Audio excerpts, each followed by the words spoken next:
తెలుగు రాష్ట్రాల్లో నీటి వసతి ఉన్న చోట రైతులు వరి సాగు చేస్తున్నారు. కొన్ని చోట్ల ఇప్పటికే నాట్లు వేస్తుండగా మరికొన్ని చోట్ల నారు దశలో ఉంది. అయితే ఈ సీజన్లో అధికంగా కాండం తొలచు పురుగు ఆశించి తీవ్రంగా నష్టపరుస్తుంది. దీని నివారణకు సస్యరక్షణ చర్యల గురించి తెలియజేస్తున్నారు వరంగల్ ప్రాంతీయ వ్యవసాయ పరిశోధనా స్థానం శాస్త్రవేత్త ఆర్ శ్రవణ్ కుమార్.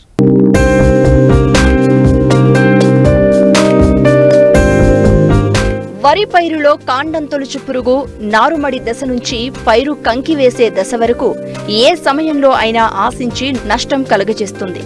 దీని తల్లి రెక్కల పురుగు గోధుమ రంగులో ఉండి రెక్కలపై నల్లని చుక్కలు కలిగి ఉంటుంది. ఈ రెక్కల పురుగు ఆకుల చివరి భాగంలో గుడ్లు పెడుతుంది. ఈ గుడ్లపై తన రెక్కల నూగును కప్పి ఉంచుతుంది. 5 నుంచి 9 రోజుల్లో ఈ గుడ్ల నుంచి పిల్ల పురుగులు బయటకు వచ్చి మొక్కల మొదళ్లకు చేరి లేత కాండాలకు రంధ్రాలు చేసి లోపలి కణజాలాన్ని కొరికి తినేసి తీవ్ర నష్టం కలుగజేస్తూ ఉంటాయి. ఈ పురుగును సకాలంలో నివారించకపోతే 20 నుంచి 30% దిగుబడులను రైతులు నష్టపోవాల్సి వస్తుందంటూ దీని నివారణకు చేపట్టాల్సిన జాగ్రత్తలను తెలియజేస్తున్నారు వరంగల్ ప్రాంతీయ వ్యవసాయ పరిశోధనా స్థానం శాస్త్రవేత్త ఆర్ శ్రవణ్ కుమార్.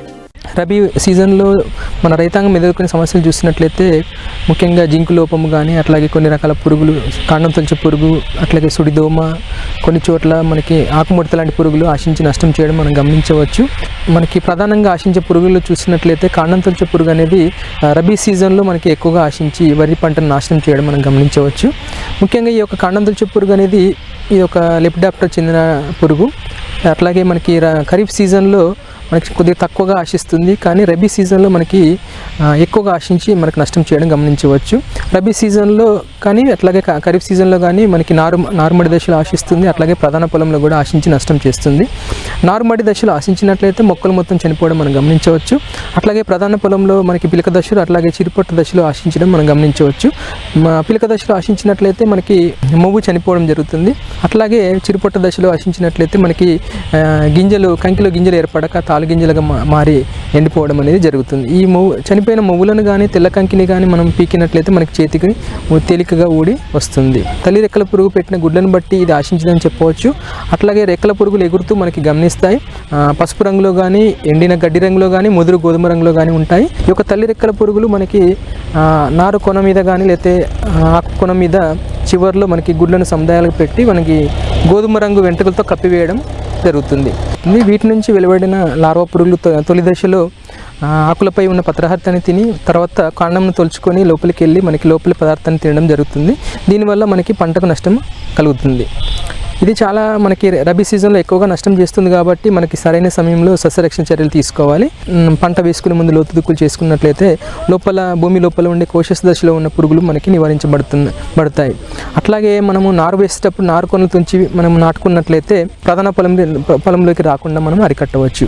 అట్లాగే నారుమడిలో మనము కొన్ని సస్యరక్షణ చర్యలు తీసుకున్నట్లయితే ప్రధాన పొలంలో వీటి యొక్క తీవ్రత ఎక్కువగా లేకుండా చూసుకోవచ్చు.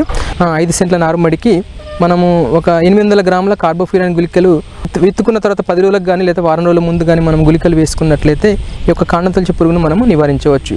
అట్లాగే ప్రధాన పొలంలో చూసినట్లయితే ముఖ్యంగా ఒక చదరపు మీటర్కి ఒక గుడ్ల సముదాయం కానీ, ఒక తల్లి రెక్కల పురుగు కానీ, అట్లాగే 10% చనిపోయిన మొవ్వులను గమనించినట్లయితే మనం రసాయనిక మందుల ద్వారా మనం దీన్ని అరికట్టాలి.